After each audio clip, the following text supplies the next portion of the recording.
We break it down, down, down, down, down. She break it down, down, down, down, down. She got a message for the people, a brilliant mind and a clean soul. She's standing up to the evil and making sure that we all grow strong enough to break these chains we in that keep us in this painful condition. She give us truth and division. That's why we listen. She break it down, down, down, down, down. Yes. Welcome back. You are listening to Lurie Daniel Favors on Sirius XM's Urban View, where talk empowers and becomes action, and where she do indeed break it down. Now, I'm just going to let you all know we have a quick hit of news today because we have the amazing Rick Martin, who's going to be joining us in just a few minutes. We have another edition of Mogul Mondays happening today. Later on in the show, we have the amazing owners of the True products. As I told Urban View, I have been using True laundry detergent for quite some time in my household right now. And I know some of y'all, I got to say this because a lot of y'all are listening to people out there who don't believe that Black people have the ability to control our buying and our spending and have that make an impact on our economy. And I know that's because a lot of y'all think that some of us are trying to support Black-owned businesses and whatnot because we're trying to close the wealth gap. I am not trying to close the wealth gap. I want to be very clear. The racial wealth gap exists because white people's wealth came from racism, genocide, and colonialization and theft. And so we ain't never going to close that gap because it's a gap built on evil. But we can create a situation where we are able to support our own needs and meet our own needs. And so that's one of the reasons why supporting Black-owned businesses is extraordinarily important. Now, I will also just say that my husband has long said that if Black people could just wipe their asses with Black-owned toilet paper, we would be half the way out of our condition. Now, I don't know if all the Black people are buying Black-owned toilet paper, but we are. In our household, we are now wiping our behinds with Black-owned toilet paper. Shout out to the Leafy brand. We are now washing our clothes with True laundry detergent. Shout out to them, another Black-owned brand. We are washing our dishes with Black-owned dish soap, and we have our trash bags being taken out in Black-owned trash bags with the Sawaas Group, SAWAAS. Shout out to them. And we're doing everything we can to replace all of the items that we already use that are provided for us by non-Black people with Black corporations, Black-owned corporations. So shout out to all of that. That's one of the reasons why Mogul Mondays are so important. I'm looking forward to Rick Martin joining us in just a bit before the founders of True Products come on the show. But I want to talk really briefly because everything I covered today, of course, is in the podcast. So even though you're not going to get a full panoply of topics this morning, you will be able at around 2 to 3 o'clock this afternoon. I see the latest edition of Lurie Breaks It Down, the podcast, which you can get anywhere that you get your podcast. And we go into all of these stories way more in depth. But even though we're going to be talking about business and we're going to have a very serious conversation about tariffs and whatnot today, did y'all see what happened at BAFTA, the British Academy Awards? And I talk about this in the podcast because basically Michael B. Jordan and the amazing Delroy Lindo, who I was privileged to meet last week when I was co-hosting Karen Hunter's show with her on Wednesday. Shout out to Karen Hunter. Shout out to Delroy Lindo. Just an amazing, brilliant human being. Just it was such a blessing to be in his presence. Well, he and Michael B. Jordan were opening up to deliver an awards at part of the BAFTA Awards. You know, it's award season. Sinners is up for all the awards because Sinners should be winning all the awards, whether those people recognize it or not. And while they were presenting the awards, somebody blurts out, "Ninja." Now, if we weren't on air, I'd probably say the actual word, but they blurted out the N-word with the hard ER. And there was some kerfluffling about this because apparently the person who did it is someone who suffers from Tourette's. And they have said that the reason they blurted out "Ninja" really loudly several times was because of the Tourette's. Now, I know people with Tourette's. I am not an expert in Tourette's. I'm not a medical expert at all. I don't have any business diagnosing anybody. But I have come to believe that having Tourette's doesn't make one racist. But if one is racist, then your Tourette's might reveal it for you. It might be. And then maybe there are those of you out there who have Tourette's who have had a different experience. If so, happy to hear from you. Give us a call, 866-801-8255, 866-801-TALK. But this happened at those awards. I mean, I know we have the video clip. I want you all to take a listen to this. And again, I discussed this way more in the podcast. You all should just know that we see the racism and we are not impressed and we are not amused. Amina, let's hear it. Let's take a listen. I am currently in a hot tub, but I wanted to just drop in real quick to talk about the story that is going viral right now. The BAFTA Awards are happening this evening, and Michael B. Jordan and Delroy Lindo were on stage when someone from the audience shouted out the N-word. Now, it turned out that that person was a man named John Davidson who has Tourette's syndrome. Delroy and I are delighted to be presenting the first BAFTA of the night for a vital part of movie making. Now, obviously, people were like shocked, but after this happened, Alan Cumming, who was the presenter for the BAFTAs, came out on stage and told the audience that they may have noticed strong language. He thanked the attendees for their understanding and for creating respectful space for everyone. And then Alan then later said he was sorry if anyone was offended, stressing that tics are involuntary. And then supposedly John Davidson left the auditorium at one point. They're not sure if he came back, but the interruptions appeared to end because there were a couple other interruptions had also happened. He had said like boring and F off when other presenters were on stage earlier in the night. Now, John Davidson is an advocate, obviously, for the Tourette's community, and we know that tics are involuntary, but when this started going viral and accounts started posting it, I noticed that Jamie Foxx was commenting specifically on the Neighborhood Talk post, made a couple of comments, one that said unacceptable and said, nah, he meant that shit, and then said, out of all the words you could have said, Tourette's makes you say that? Yeah, so the challenge that we have here is that, and listen, I don't want to be ableist at all. And I want to have respect for everyone. And as Alan Cumming said, he appreciated that they were making this a respectful space for everyone. But it was not actually a respectful space for everyone. Now, was it, Alan Cumming? No, it wasn't a respectful space for the blacks. It wasn't a respectful space for the people who were exposed to racist terminology. And so I need help on this one. I think I might be out of my depth here. And y'all know I don't have no ego around this. I'm happy to let you all know when I think I might be swimming in waters that are a little too deep.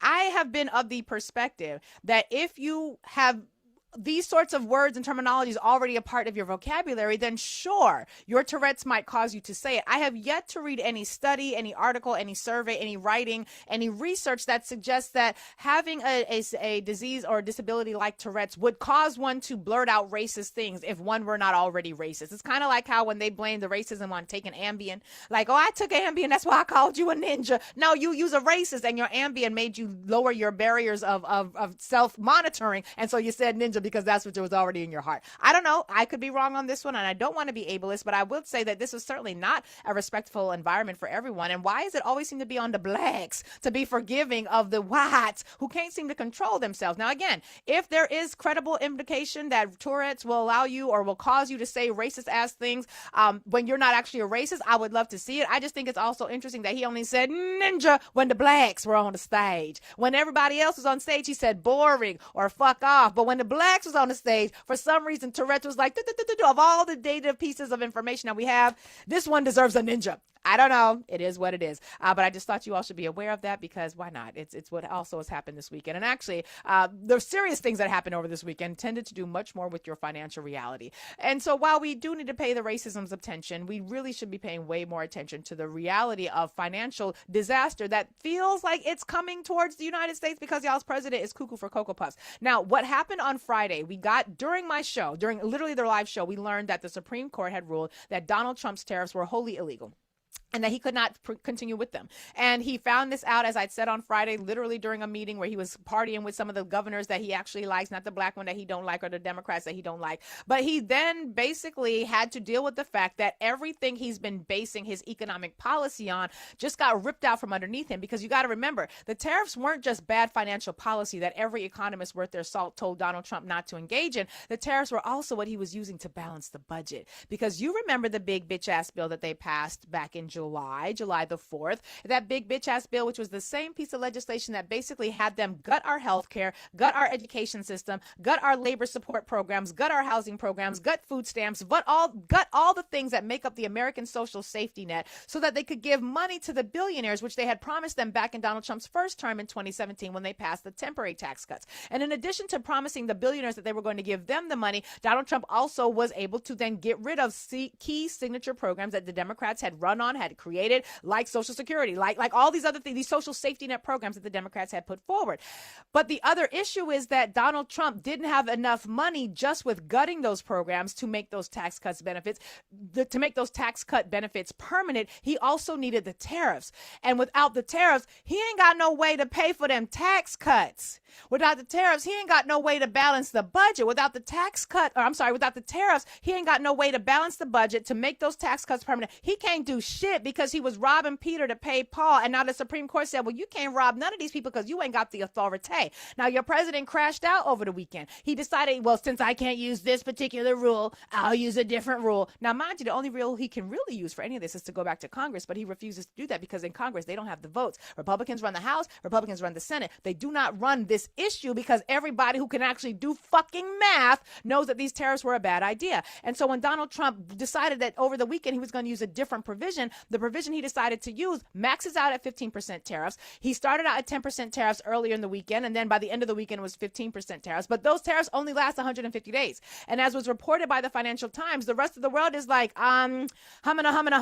So you mean to tell me all the trade deals that people was trying to make with you based on these tariffs, now those are like in the shitter? The trade deals that were already solidified and signed off on based on this fraudulent use of tariff policy that y'all's president don't have the authority to use. Now the question is, are they stuck with those bad deals? And remember, we talked about this because Vietnam and a couple of other countries were like, let's just rush in. We're going to make a quick deal and try to solidify this so that we can prevent the worser things from happening. Well, if you made one of those quick deals and now Donald Trump has been told by the Supreme Court of this land he can't do none of that shit, are you stuck with that deal even though that deal is worse than you would have been had the tariffs never been implemented? Lots of questions that have to be asked and answered. And so, of course, this is making the dollar take a hit. Gold prices are rising, which I cover more extensively in the podcast. We talk a lot about what the Financial Times is reporting and what the New York Times is reporting in the fallout for these tariffs. But the other issue is people want their money back. Corporations are now fighting to get their money back. Corporations like Costco and others, which had decided, we're not going to pass on the full cost of these tariffs to the Americans. We are going to instead wait and file a lawsuit. And they have filed them lawsuits. And now they're like, so we want our money back and we want it now. We want it now. We want the money back now. So that's where the tariffs are falling. It's become a real issue because not only now is the budget not balanced, but now they don't have a real path forward without going to Congress. And he can't go to Congress because he don't have a way to make it happen there as well. Now, really quickly, because I have to get, we're going to transition off of this segment and we're going to be closing out this live very quickly. And again, YouTube and Urban View, for those of you who want more information about all of these topics, again, I cover it way more extensively in the podcast. You'll be able to get the full treatment there. But we also learned that there actually was voter fraud. They have found voter fraud. Color me black, but I was shocked and surprised to discover that they really had found voter fraud. And you'll never believe where they found it. Do you remember when the federal government, the FBI, and Tulsi Gabbard, who's the director of national intelligence, which means she has nothing to do with local type stuff and should never have been there. But remember when they went down into Georgia and they took all those files, they took all those documents and information because they were very concerned and they said that there was voter fraud and they were looking at the 2020 election. Well, baby, they apparently have found voter fraud. Not in the 2020 election, however, in the 2024 election. According to the reports, we now have the information that basically says in Georgia, the state election board found that, quote, elongated muskrat, they call him Elon Musk, but we call him elongated muskrat. Elongated muskrat founded America PAC and let me start over. The organization that Elongated Muskrat founded, which was called America PAC, illegally sent pre-filled absentee ballot applications to voters ahead of the 2024 election. Not even 2020, 2024, violating state laws that ban third parties from distributing applications with voter information already filled in. The board issued a formal letter of reprimand citing numerous county complaints and lack of proper disclosures that the mailers weren't official government forms. I play that clip in the podcast. We don't have time to do it today, but yes, every accusation is really a confession. They really did engage in voter fraud, but it wasn't the Democrats. It was the elongated muskrat connected Republicans. And this was just one case. I'm really curious as to where the other cases and the investigations are going to lead us, because what we now have to be aware of is that if they were doing this in one state during the 2024 election, how many other states in the 2024 election did they engage in practices that were violative of the voting rules? And how many other states was elongated muskrat and other Republicans, how many states were they engaged in voter fraud? The very same voter fraud that they basically said the Democrats were accused of. So again, I cover all of this more extensively in the podcast. Right now, we're going to say goodbye to our YouTube family. Appreciate you all. A shout out to all of you who are part of the Sankofa Connectors, my online community. If you have not yet joined that space, I encourage you to do so. It's a fun time. I've been popping in there kind of every day-ish or so-ish to have discussion with the good people. And that is where I engage in ways that, quite frankly, I just don't online because it's not as safe for me to say all the things I want to say online. And frankly, I like having a nice insular community where we get a chance to have those conversations. So you can join my community by going to LurieDanielFavors.com or SankofaConnections.com. Either one will get you there. YouTube, we appreciate you. Stay tuned for the podcast.